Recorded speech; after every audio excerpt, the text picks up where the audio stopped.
कहानी की शुरुआत में हम केल को देखते हैं जो हॉलीडे पर अपने डैड के साथ फिशिंग करने आया था। वहीं उसके डैड बहुत ज्यादा खुश थे क्योंकि आज काफी सालों बाद वो अपने बेटे के साथ टाइम बिता रहे थे। फिर फिशिंग करके जब ये दोनों वापस घर जा रहे थे तभी पीछे से एक बड़ी सी कार आती है और इनको ओवरटेक करने की कोशिश करती है। वहीं रास्ते में केल फोन पर बातें कर रहा था जिस दौरान उसका ध्यान रास्ते से हट जाता है और उसका एक्सीडेंट हो जाता है। अब इस एक्सीडेंट में केल तो बच जाता है लेकिन उसके डैड मारे जाते हैं।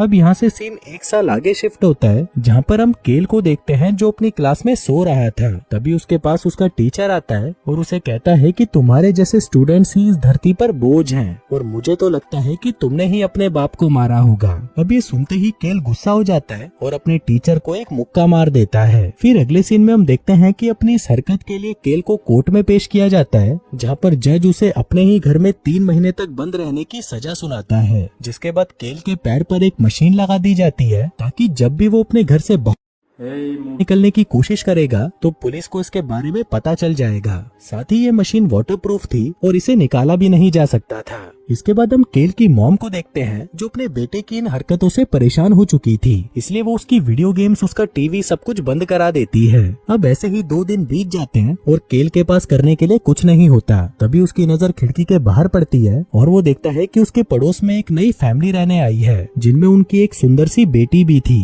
अब केल उन्हें देख ही रहा था कि तभी उसके पड़ोस के कुछ बच्चे उसके घर के आगे गंदगी फैला जाते हैं। अब केल उन्हें पकड़ने के लिए उनके पीछे भागने लगता है जिसके चलते वो अपने घर से बाहर निकल जाता है। लेकिन तभी पुलिस वालों को इसका पता चल जाता है और वो उसे देखने के लिए उसके घर पहुंच जाते हैं। जिसके बाद वो केल और उसकी मॉम को लास्ट वार्निंग देकर वहां से चले जाते हैं। वहीं केल की नई पड़ोसन भी उसे इस हालत में देख लेती है जिससे पहले ही दिन अपनी पड़ोसन के आगे उसकी बेइज्जती हो जाती है। इसके बाद केल अपने घर से 100 फीट की दूरी पर एक पॉइंट बना लेता है ताकि उसे पता चल जाए कि इससे ज्यादा आगे जाने पर पुलिस उसके घर आ सकती है। इसके बाद वो अपने पड़ोसन को अपने घर से छुप छुप कर देखने लगता है। अब क्योंकि केल पूरे दिन खाली पड़ा रहता था इसलिए वो अपने पड़ोस में होने वाली सभी चीजें देखता रहता था और साथ ही वो अपने दोस्त रोनी को भी ये सब दिखाता था। जिसके बाद वो दोनों उसकी पड़ोसन को स्विमिंग करते हुए देखने लगते हैं। फिर एक दिन फाइनली केल की मुलाकात उसके पड़ोसन से होती है जहाँ पर वो उसे अपना नाम एशली बताती है। अब ये दोनों यहाँ पर कुछ देर तक बातें करते हैं जिसके बाद एशली वहाँ से चली जाती है। फिर रात को टीवी पर एक न्यूज आती है जिसमें बताया जा रहा था कि पिछले कुछ हफ्तों में शहर से बहुत सारी लड़कियां गायब होती जा रही हैं और जो इनको किडनैप कर रहा है उसके पास एक नीले रंग की मस्टैंक है जिसके सामने वाले हिस्से पर डेंट पड़ा हुआ है। आगे केल फिर से एशली को देख रहा था जिस दौरान उसकी नजर अपने पड़ोसी मिस्टर रॉबर्ट पर पड़ती है जिसके पास भी एक ब्लू कलर की मस्टैंक थी और उसके कार के आगे भी डेंट पड़ा हुआ था।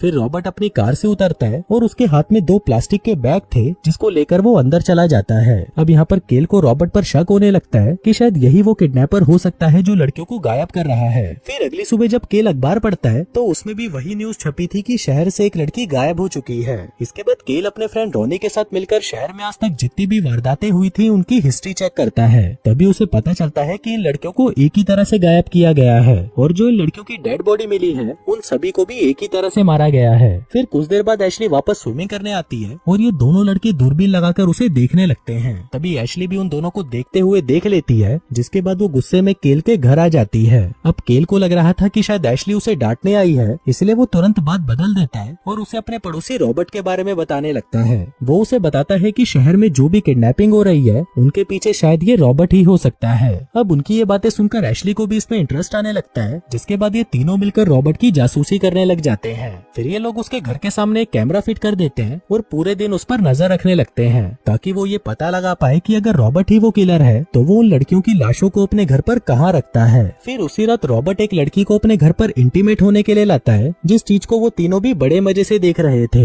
तभी वहाँ पर एशली को उसके घर से फोन आ जाता है और वो अपने घर पर वापस चली जाती है। जिसके बाद केल अकेला ही रॉबर्ट के घर पर नजर रखने लगता है। तभी वो देखता है कि जो लड़की रॉबर्ट के साथ इंटीमेट हो रही थी वो उससे बचकर भाग रही थी और हेल्प के लिए चिल्ला रही थी। लेकिन तभी वहाँ केल से गलती से कैमरे का फ्लैश चल जाता है और उसकी फोटो क्लिक हो जाती है। अब रॉबर्ट भी उस फ्लैश को देख लेता है जिसके बाद वो उस लड़की को वहाँ से जाने देता है। फिर अगले दिन रॉबर्ट केल के घर पर आता है क्योंकि वो उसकी मॉम को सुपरमार्केट से उसके घर पर ड्रॉप करने आया था। फिर रॉबर्ट केल को इनडायरेक्टली धमकी देता है कि उसने अपना अगला शिकार चुन लिया है और वो है केल की मॉम बारबरा, जो कहकर वो वहाँ से चला जाता है। अब केल ये सारी बातें जाकर एशली को बता देता है, लेकिन एशली उसकी बातों पर ज्यादा ध्यान नहीं देती क्योंकि आज उसने अपने घर पर एक पार्टी रखी थी और उसके मॉम डैड भी आज रात घर से बाहर थे। जिसके बाद रात को एशली कई लड़कों को अपने घर पर बुलाती है और उनके साथ पार्टी करने लगती है। वहीं केल अपनी सजा के चलते उस पार्टी में नहीं जा सकता था, इसलिए उसे बहुत बुरा लगता है। इसके बाद केल को पता नहीं क्या होता है, वो अपने घर के बाहर जोर जोर से म्यूजिक बजाने लगता है जिससे एशली की पार्टी खराब हो जाती है। फिर जब गुस्से में एशली केल से बात करने के लिए उसके घर पर आती है, तभी केल उसकी तारीफ करने लगता है और उसे इनडायरेक्टली प्रपोज कर देता है। अभी सुनकर एशली को भी बहुत अच्छा लगता है, जिसके बाद वो दोनों किस करने लगते हैं।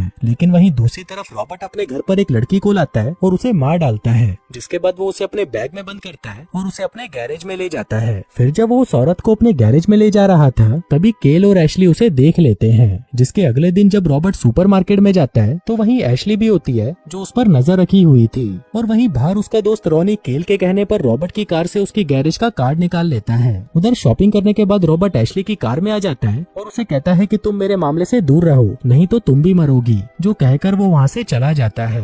फिर एशली घर आ जाती है और अब क्योंकि वो डरी हुई थी तो वो केल को रॉबर्ट से दूर रहने के लिए कहती है। फिर उसी रात हम देखते हैं कि केल के कहने पर रॉनी एक कैमरा लेकर रॉबर्ट के गैरेज में घुस जाता है। फिर जब वो गैरेज के अंदर जाता है तो वो देखता है कि यहाँ पर प्लास्टिक के बैग में एक डेड बॉडी पड़ी थी। तभी ये देखकर रॉनी डर जाता है, लेकिन तभी वहाँ पर रॉबर्ट भी पहुँच जाता है। तभी ये देखकर केल बिना सोचे समझे अपने दोस्त को बचाने के लिए रॉबर्ट के घर पहुँच जाता है। लेकिन जैसे ही केल अपने घर से 100 मीटर क्रॉस करता है, उसके घर पर पुलिस आ जाती है और उसे पकड़ लेती है। लेकिन तभी केल उन्हें कहता है कि रॉबर्ट के बेसमेंट में एक डेड बॉडी पड़ी है। लेकिन जब पुलिस वहाँ पर चेक करती है तो वो देखती है कि वहाँ पर तो सिर्फ हिरण की लाश पड़ी होती है। आगे पुलिस केल को उसके घर ले जाती है और उसकी मॉम से कहती है कि अब केल को रॉबर्ट से माफी मांगनी होगी और अगर उसने ऐसा नहीं किया तो उसे कल फिर से कोर्ट में पेश होना होगा। अब उनके पास कोई ऑप्शन नहीं था तो केल की मॉम को रॉबर्ट के घर पर माफी मांगने जाना पड़ता है। वहीं दूसरी तरफ केल के पास रॉनी आता है, जो कि रॉबर्ट के घर से भागने में कामयाब हो गया था, क्योंकि जब केल की वजह से पुलिस वहाँ पर आई थी तो रॉबर्ट का ध्यान उससे भटक गया और वो अपना गैराज छोड़कर अपने घर के बाहर आ गया। तभी रॉनी इस मौके का फायदा उठाकर वहाँ से भाग गया।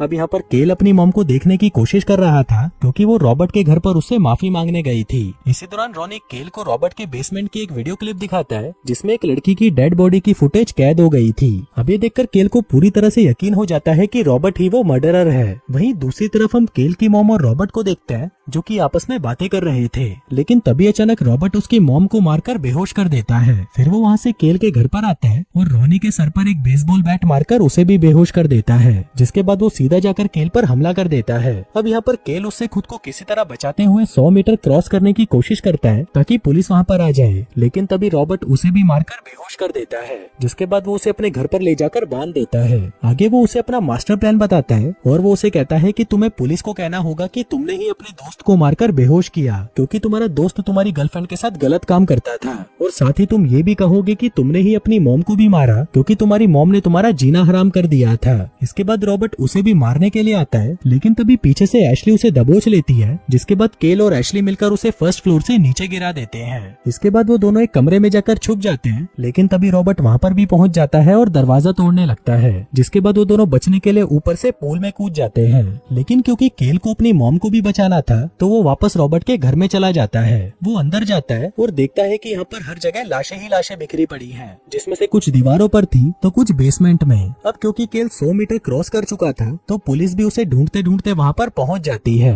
तभी केल वहाँ पर देखता है कि रॉबर्ट ने कुछ बॉडीज को फ्रिज में जमा कर रखा हुआ था। इसी दौरान उसे वहाँ पर एक सीक्रेट रूम मिलता है जिसके अंदर वो अपनी मॉम को ढूंढने चला जाता है। वहीं रॉबर्ट के घर पर पुलिस पहुँच जाती है, लेकिन तभी वहाँ पर रॉबर्ट आ जाता है और उस पुलिस वाले की गर्दन मरोड़कर उसे मार डालता है और फिर वो केल को ढूंढने के लिए निकल पड़ता है। वहीं केल को उसकी मॉम मिल जाती है और वो उन्हें छुड़ाने लगता है, लेकिन तभी पीछे से रॉबर्ट आ जाता है और उन्हें रोकने लगता है, पर तभी केल की मॉम रॉबर्ट के पैर पर चाकू घुसा देती है। इसके बाद केल एक ग्रास कटर लेकर उसे रॉबर्ट के पेट में घुसा देता है, जिससे रॉबर्ट वहीं पर मारा जाता है। इसके बाद केल अपनी मॉम को लेकर वहाँ से बाहर आ जाता है और इसी दौरान वहाँ पर और पुलिस वाले भी पहुँच जाते हैं, जिसके बाद वो केल के पैर से उस मशीन को हटा देते हैं और केल की सजा पूरी कर दी जाती है, क्योंकि उसी की वजह से एक सीरियल किलर मारा गया था। फिर सुबह होते ही एशली केल के घर पर आती है और वो दोनों एक दूसरे को किस करने लगते हैं। वहीं रॉनी भी था जो इन दोनों का वीडियो बना रहा था। और दोस्तों इसी के साथ ही ये कहानी यहीं खत्म हो जाती है।